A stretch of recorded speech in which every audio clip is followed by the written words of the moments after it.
27-year-old Kelly Dwyer had lived in Milwaukee, Wisconsin for the last 5 years.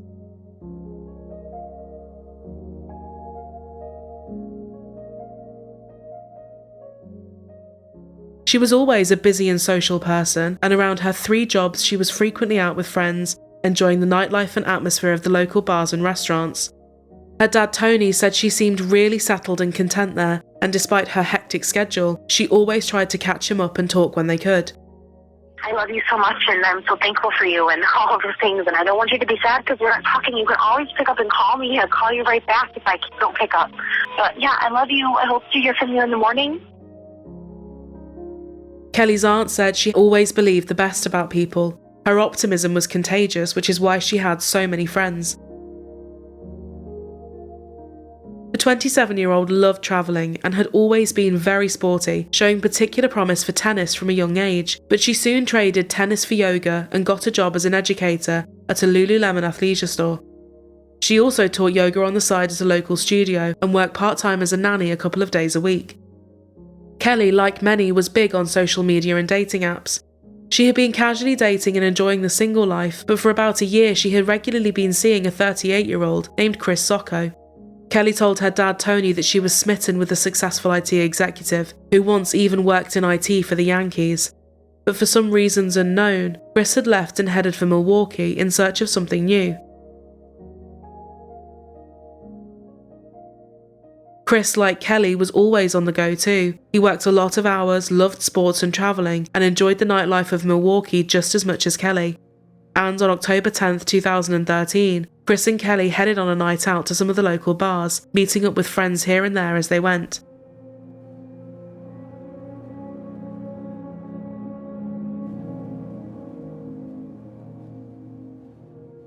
October 12th, 2013. It was now 2 days later. Kelly unusually had not posted to any of her social media platforms. She uploaded something every day, multiple times a day in fact, so the lack of any kind of update was odd. When people reached out to her via phone, they were also met with silence. Her phone was just going straight to voicemail. Later that day, Karen, Kelly's boss at Lululemon, was waiting for her to turn up for her shift, but she was a no-show. She got hold of Chris's number, but he didn't pick up, so she left him a message. A short while later, he left her a voicemail back. He said he had also not heard from Kelly in a couple of days, which was odd, but he thought maybe she was angry with him about something. Perhaps they had a row on the night out or something, her friends wondered. But as well as no activity on her social media, there was no activity on her bank cards or phone, so an investigation was launched. Kelly Dwyer was now a missing person.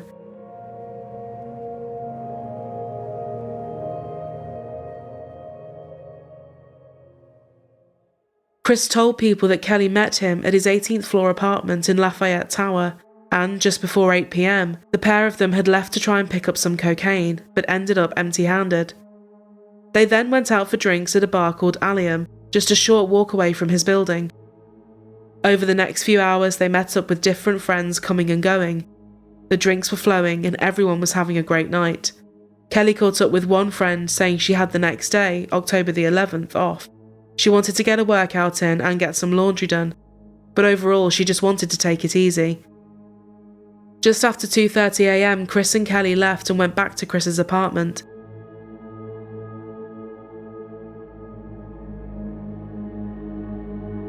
CCTV showed them entering his building, laughing and chatting in what looked like an animated conversation. Chris said they had taken drugs and had sex before passing out in his living room.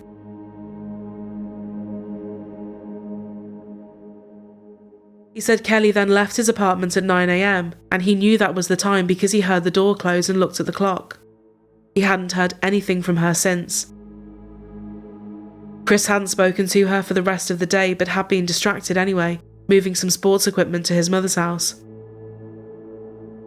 Karen, Kelly's boss, told the police that in the months before she disappeared, Kelly had been seeming off. She had lost quite a lot of weight and her normally on-point performance at work seemed to be dipping.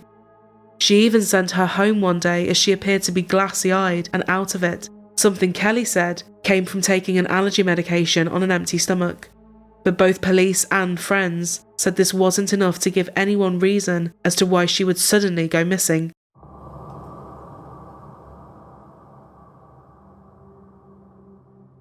Her parents, friends and co-workers were out every day pinning flyers to everything they could. Karen carried on speaking with Chris, trying to get some answers, and she said he was being helpful. But when she met him in person at the shop a couple of days later, she felt very differently. Some of Kelly's co-workers were gathering to distribute missing persons flyers, and Karen described having a strong body reaction towards Chris. Chris reached his arm out to her shoulder and said, "I'm sorry for what you're going through." It was a nice thing to say, sure, but this was the person Kelly had been seeing for a year, one of the closest people to her, and she was expecting to say that to him. But Chris didn't seem too concerned, nor did he need anyone's sympathy. Chris's apartment was soon abuzz with talk. Tony, Kelly's dad, said Kelly was obsessed with Chris, but he had never been sure about him from what he had heard. They'd been seeing each other for about a year, but he was always very hard to get hold of. He seemed elusive, like he was hiding parts of his life. And it would turn out that Chris was keeping a 3.5-year relationship with someone called Megan a secret. Megan thought they were not only exclusive, but were heading for marriage. They spoke to Chris's mother Joyce, who confirmed he had dropped some things to her house, but she said she had never even heard of Kelly. Chris had never mentioned her. Chris was definitely on their radar now. By all accounts, he was the last known person to have seen her. There were 28 cameras throughout the building, and it would have been impossible for her to get outside without at least one picking her up. The cameras showed the pair entering just before 3 a.m. that morning, and if she had left at 9 a.m. just as Chris had said, she would have been spotted somewhere. It was time to get hold of the footage and trawl through it all. WISN 12 News' Tama Ponton is live on Milwaukee's east side with the details just in overnight. Tama?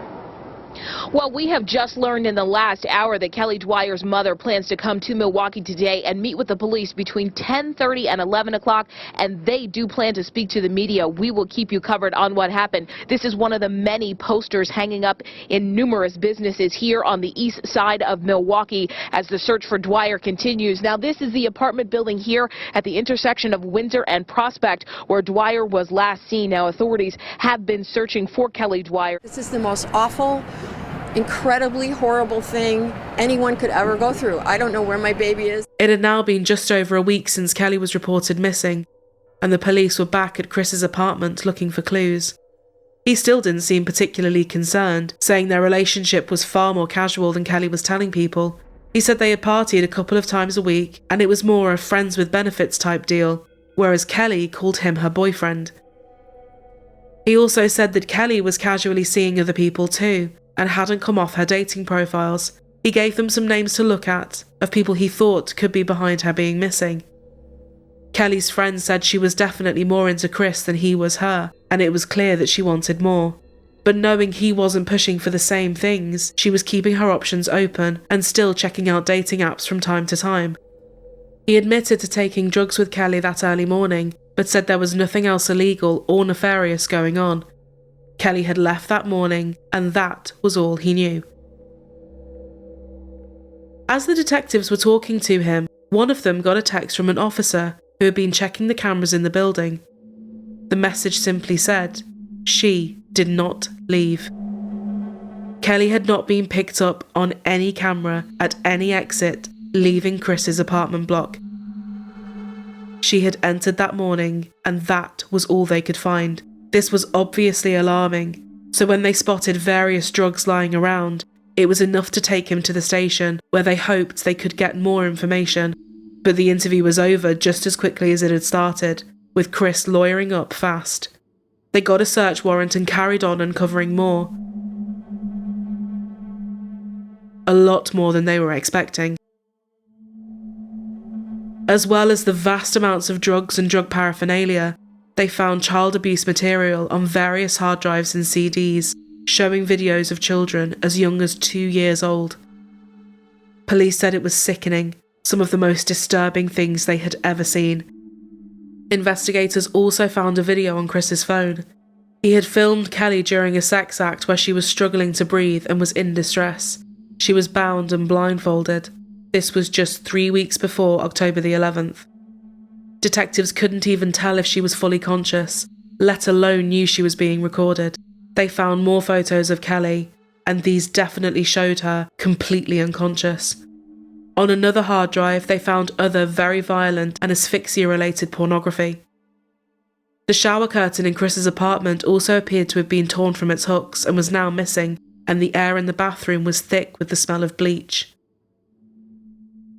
They searched his car too and found Kelly's DNA on a black leather glove inside.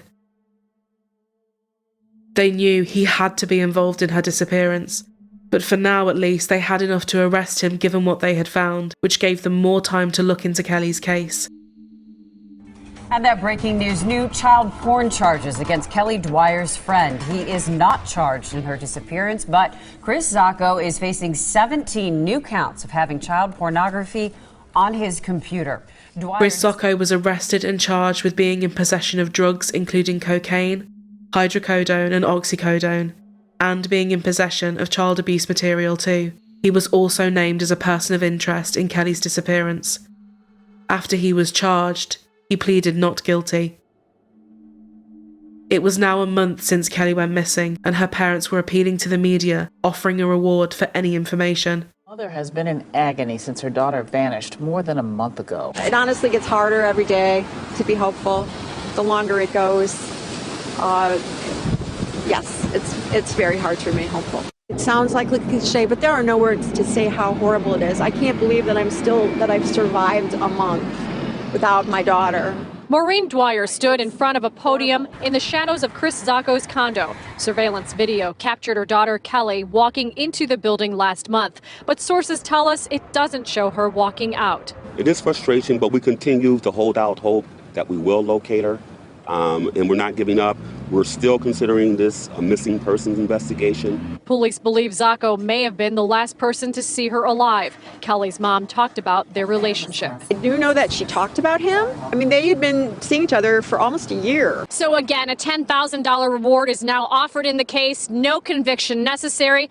This family says that money will go to whoever can provide enough information that lets them know what happened to Kelly. We're live on the east side tonight. Michelle Fiore, today's TMJ4. Well, let's hope this helps. Thank you, Michelle. Megan, Chris's longtime girlfriend, saw the news of his arrest and the fact they had named him as a person of interest. She knew she had to come forward. She said she saw him in the days after Kelly went missing, and Chris's behaviour was off, to say the least. On October the 11th, the same day Chris and Kelly got back to his apartment, Megan said she was supposed to have dinner with him at 7:30, but he was late by over an hour. He had no excuses aside from he was having phone trouble and hadn't got her calls. He seemed agitated, nervous and twitchy, constantly playing with his phone and not really talking. Police looked at his phone activity from this time, and it showed that he had actually removed his SIM card for a total of what would be 17 hours, a massive chunk of time to choose to be off the grid. After the strange dinner, Megan said he stayed the night, and he sweat through the sheets. She had to change them and wondered if he had a fever and was unwell. But clearly not, as just a few hours later at 7:30 a.m, the same day Kelly was officially reported missing, Chris set off on a 160-mile round trip. He told Megan he wanted to buy some cheese for her family as a gift. She was baffled. He returned to her that night and again was acting oddly and sweat through the sheets. Chris and Megan then went out for brunch the following day. She said at this point they were going through a bad patch and she wasn't sure they were going to make it. Chris had been struggling with impotency and they had pretty much stopped any kind of intimacy. Megan had family in Denver and she had been keen to move there for a while, but Chris had always said no. She ended up accepting a new job to stay closer to him. However, on this brunch, it seemed he had changed his mind. Moving was now on the cards and he said he was happy for a change. Again, it was all very confusing for Megan. Investigators showed her photos of the inside of Chris's apartment. She obviously knew it well, having been there so many times. She confirmed that the shower curtain, towels, and rug were missing from the bathroom. She also said there appeared to be a large travel golf bag that was missing. She remembered it was always in the same place and was so annoyingly in the way she had to step over it every time to get to the bathroom, but this bag was nowhere to be seen. Everything changed for the investigation once more when they brought in a cadaver dog. She had a strong reaction to the apartment, focusing closely on Chris's bed, the bathroom, near the trash chute in the hallway, near Chris's parking spot, and inside the back of his car. The worst fears of everyone seemed to be confirmed. Kelly was dead and had likely been forced into the golf bag and taken out of the building in his car. But as far as where she was now, they had no idea. It's been 6 long weeks since Kelly Dwyer disappeared. Finally, her dad's facing his greatest fear. Do you not think Kelly's alive?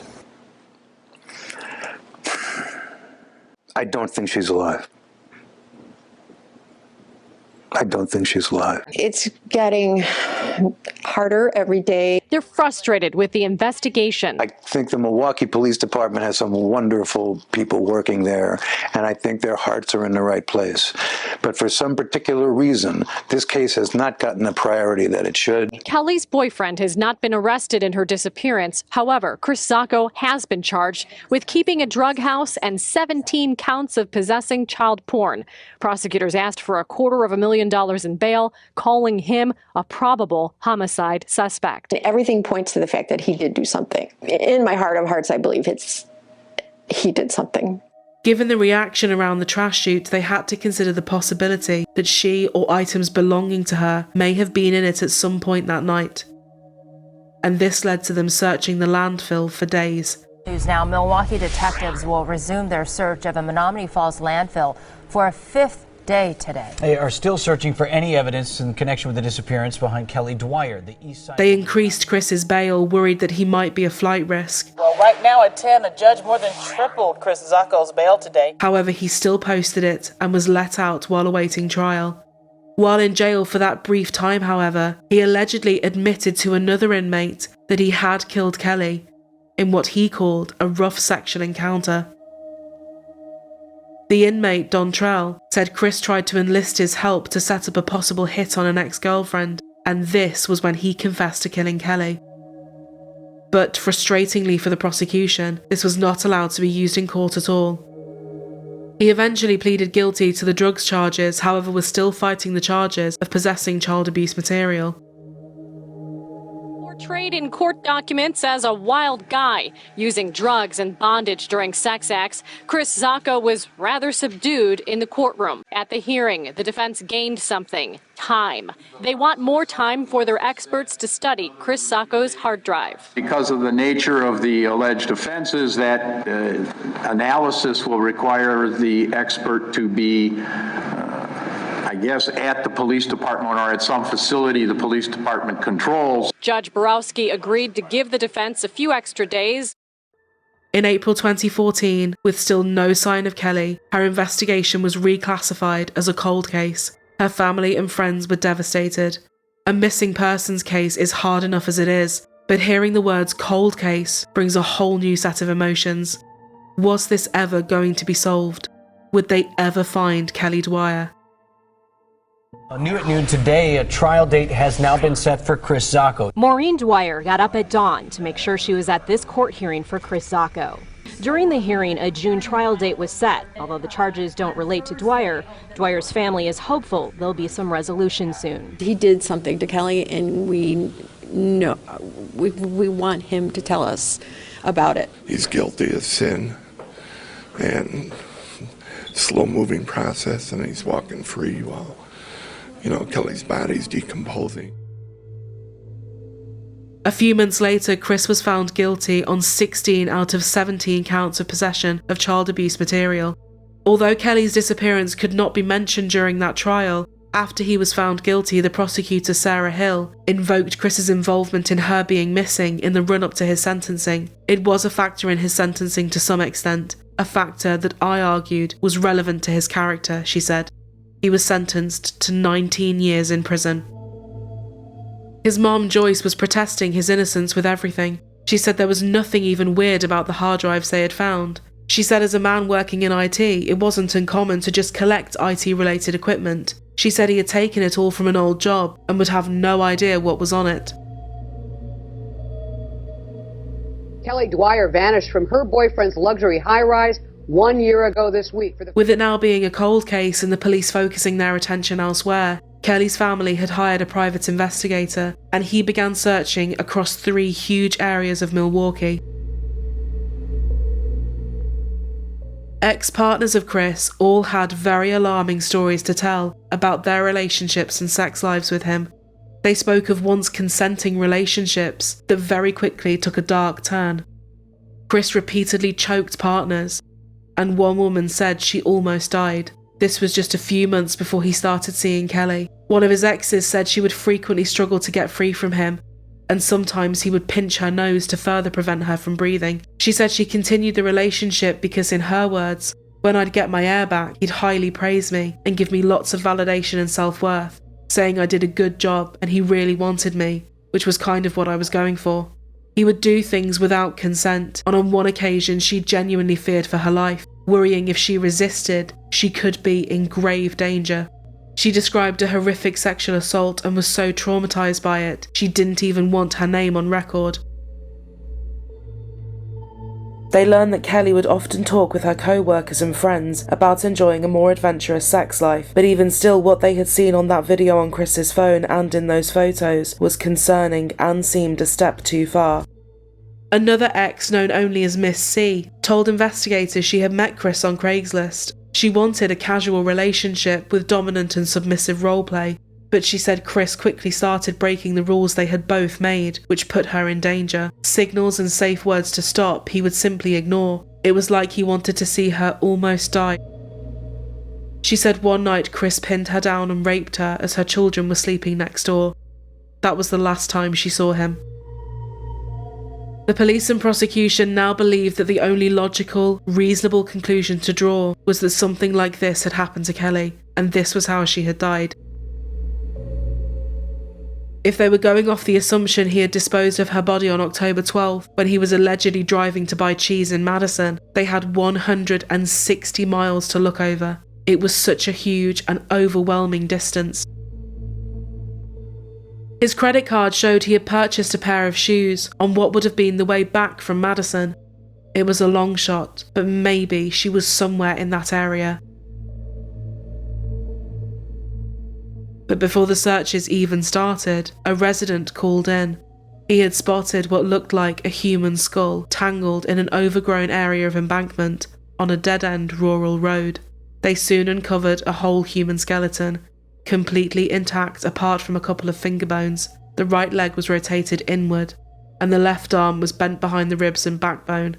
Tony Dwyer says he's not jumping to conclusions. Tenure of this entire thing has been so painful, so long, and impacted so many people that to have a gut reaction on any part of it is at best premature, and we do our best not to speculate. It's been 1.5 years. It's a very, very long time. Now Dwyer is waiting for a forensic odontologist to review old dental records to determine if the female skeleton with good teeth may be his firstborn. Certainly it'd be closure. The one goal that we've had since the beginning is to bring Kelly back, to give her a respectful burial, funeral, an opportunity for her mother and her sister. Sure. There were no clothes or belongings nearby, so it would take a few days to identify the person. But on May 1st, 2015, using dental records, the remains were identified as Kelly Dwyer. Although the police hadn't been the ones to find her, their hunch about her location had been right. She was just over 10 miles away from where Chris had bought the shoes. She was missing for 1.5 years. And now her family has to suffer through a big waiting period until forensic analysis can determine how Kelly Dwyer died. It was now 19 months after she disappeared, and because so much time had passed, it was impossible to determine a cause of death. Soil samples suggested her body had been in the same place for the whole time, however. Today, Milwaukee County District Attorney John Chisholm and investigators from both Milwaukee and Jefferson counties met to discuss evidence and where the investigation goes from here. There's a lot of work to be done still, and we don't have a lot of answers. As investigators continue their work, friends and family remember Kelly. I'm sure it's such a relief to her family to at least have some closure so they can start their healing process. With a positive ID, the investigation could now be reclassified as an active homicide. Over the next 2 years, they continued to gather more evidence, ex-girlfriends' testimonies, phone data and the like. They believe the timeline of events was this. On October the 11th, sometime between 3 a.m. and 7 a.m, after killing Kelly, he wrapped her body in his shower curtain and forced her body into his travel golf bag. He then wheeled the bag to his underground parking area and put it in the back. This had happened just as a large van was blocking the security camera that pointed at his parking spot. At 10:06 a.m, Chris drove away from his building. And 2 minutes later, Kelly's phone, which has never been recovered, made its last connection to a cell phone tower, which served the area of Chris's apartment. If she had left an hour earlier at 9 a.m, her phone would not have been pinging off of that tower. At 10:22 a.m, Chris returned to his apartment in his car. It seemed likely that during these 10 minutes or so, he had disposed of her phone. Hours later, at around 6:15 p.m, Chris again drove away from his building with the sports equipment he wanted to drop off at his mother's house. At 6:45, he removed the SIM card from his phone, and it would stay this way for the next 17 hours. At 8:45 p.m, over an hour later, Chris met with Megan and some friends for dinner and stayed the night at Megan's condo. His car stayed parked across the road, with Kelly's body still inside. At 7:30 a.m. on October the 12th, Chris set off on the 160-mile round trip to Madison, saying he was buying cheese for Megan's parents. On the way back, he disposed of her body using the black glove to push her down into the wooded area. The golf bag, shower curtain, bathroom rug and towels, and Kelly's clothes have never been located. By noon, with Kelly now out of his car, he put his SIM card back into his phone and drove a further 13 miles to a store where he bought the pair of shoes. He then started receiving messages and calls from people like Karen, Kelly's boss, and he even went as far as to send a few messages to Kelly's phone, asking if she was okay. He then drove back to Megan's and stayed the night, before going out for brunch the next day and asking if she wanted to move away with him. On May 8, 2017, almost 2 years to the date since she was found. Breaking news now at noon. Nearly 4 years after Kelly Dwyer went missing, her body was discovered in 2015. Charges now filed in her murder. Chris Zacco was charged with first-degree reckless homicide, strangulation, and hiding a corpse.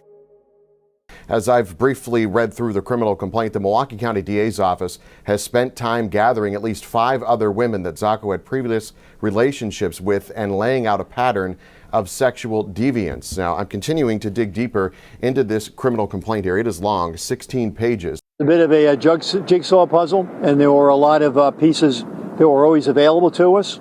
It was just ultimately learning how each piece fit with the others. And I think there's an overwhelming amount of information in the complaint that indicates essentially that we eliminated about every other conceivable suspect, and that this individual clearly had the opportunity and, by all accounts, committed this act. In terms of what actual evidence will get in front of a jury, I would say that that's going to be a pretty good fight, and I would think a number of things listed. I could be wrong, but I would think a number of these things listed are not going to find their way in front of that jury panel, which arguably makes already circumstantial case more suspect. He pleaded not guilty to everything, and they got underway with setting a trial date. One detective admitted it was definitely going to be a tough case to present, but it was strong. It's a very unique case, it's all circumstantial. It's a case where you need to read between the lines. Chris's dad, as well as his mother Joyce, were still defending him. And he said, considering my son, a man of above average intelligence, considering what police investigators theorised he did pertaining to Miss Dwyer, wouldn't he immediately purge his apartment of any contraband or compromising and incriminating materials? Before his trial started, he was in trouble again when they found violent and hardcore pornography in his cell and confiscated it. The mood in the courtroom was somber. Details shared by people who take the stand are painful to hear for Kelly Dwyer's family. Today, friends of Dwyer took the stand, as well as more MPD investigators. Karen Horton was Kelly Dwyer's boss at Lululemon, who eventually found Chris Zacco's number and called him after Dwyer didn't show up for work. Karen says Zacco came to Lululemon shortly before a group was meeting to post flyers with Kelly's photo. Zacco didn't stay to help. And said, I'm so sorry for what you're going through. And at that point, I just, again, got a very strong body sensation and thought, like, I don't trust him. At least twice he had asked if police looked at the videos, the surveillance tapes from the apartment. MPD Detective Eric Gulbranson shared some of the surveillance video from Zacco's apartment building garage. Opens the trunk, and then he will grab the bag that he is pushing this in. Objection. Attorneys for Zacco argue that the cameras don't show everything. Speculation is not enough, and evidence does not directly link Zacco to Dwyer's death. Chris did not testify, but his defense team had an answer for everything. They were as confident as the prosecution when it came to their case. They knew Chris's phone was off with the SIM card removed for 17 hours. But the defense team said his phone was just off, and it was purely coincidence. During these 17 hours, Chris bought the pair of shoes using his credit card, but the defense team said if Chris was technically sophisticated enough to not be traced using his phone, why would he leave a credit card trail for them? Kelly, as they knew, was never seen coming out of his building. Each exit was covered by a camera, and the only other way out was through one of the parking areas, also covered by cameras. There was absolutely no footage of her leaving. Her body had to have been taken out using the now missing golf bag. His lawyers said that Chris, in fact, was also never seen leaving with said golf bag. He was only spotted driving in and out of the building. The truck had been covering his parking spot when he would have loaded the bag in, and there were no cameras by the lift he would have had to use to get down to the bottom floor. The cameras, however, did definitely show him leaving at 10:06 a.m, likely to dispose of Kelly's phone.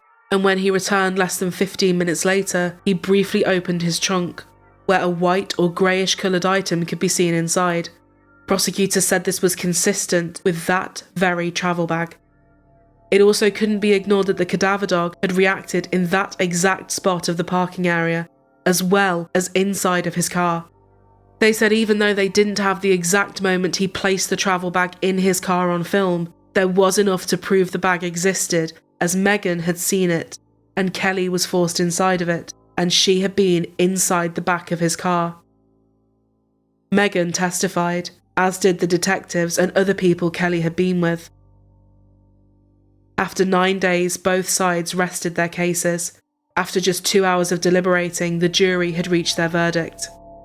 Count 3, we the jury find the defendant Chris Zacco guilty of strangulation and suffocation. Today on Live at 4, jury found Chris Zacco guilty in the death of Kelly Dwyer. Nearly 5 years after Kelly was last seen, Chris Zacco was found guilty on all counts. When it came to his sentencing, the defense was still arguing everything between the pair had been consensual, and Kelly willingly went back to his apartment that morning. They suggested his sentence should be 22 years, but the judge did not agree at all, saying the way Chris handled the situation from start to finish told him everything he needed to know about his character, as well as the charges he was already serving time for. He said a 22-year sentence would be too much of a risk to the community, and in fact, wanted to give him more than even the district attorney had asked for. He deserves to live a long, long life in jail, hopefully tortured by the choices he's made. Along with her father and sister, Kelly Dwyer's mother asked the judge for the maximum sentence. When your daughter goes missing for 1.5 years with no clue as to where she is, that is torture beyond belief. The most aggravating factor is not only taking the life of that child, but also of trying to hide it.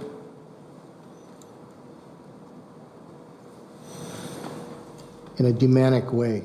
He added even if it had initially been consensual, then two things could be true at the same time. What started out as being consensual at one time became an utter disregard for human life. You ended up choking the life out of your victim for your own self-gratification, he said. If Kelly or Chris's other exes were into the same things as he was sexually, that justified nothing about the way they had been treated. The key things should always be safety and mutual respect and understanding between people when it came to boundaries and consent. Chris clearly did not care about any of those things, something his exes could all testify to many times over.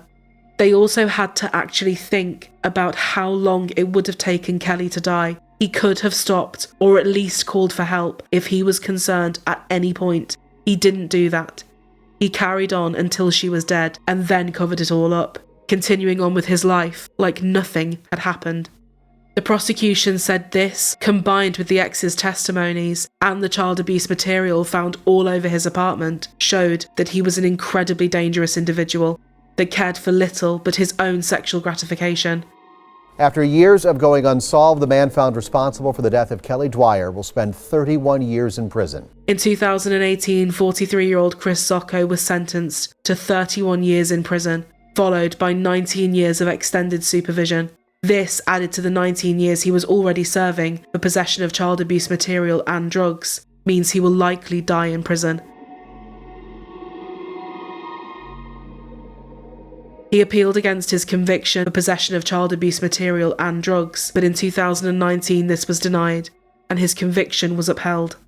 He also appealed against all the convictions pertaining to Kelly, saying there had been errors in the court case and he deserved a new trial, but in 2023 this was also denied.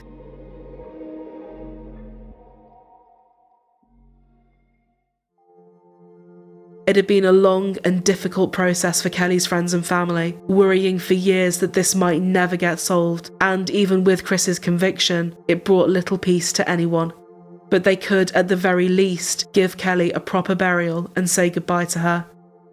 Kelly's mom, Maureen, said she has slowly become more and more isolated, calling in sick to work because she can't face being around people and pulling away from her friends, who she admits just don't know how to help her through such an awful situation.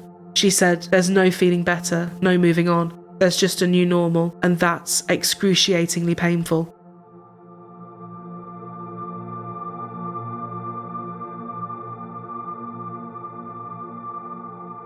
For those of you that like to listen on the go, we now have our episodes in podcast form, and you can now find this via the link in our description box or by searching Truly Criminal Podcast on your podcasting platforms.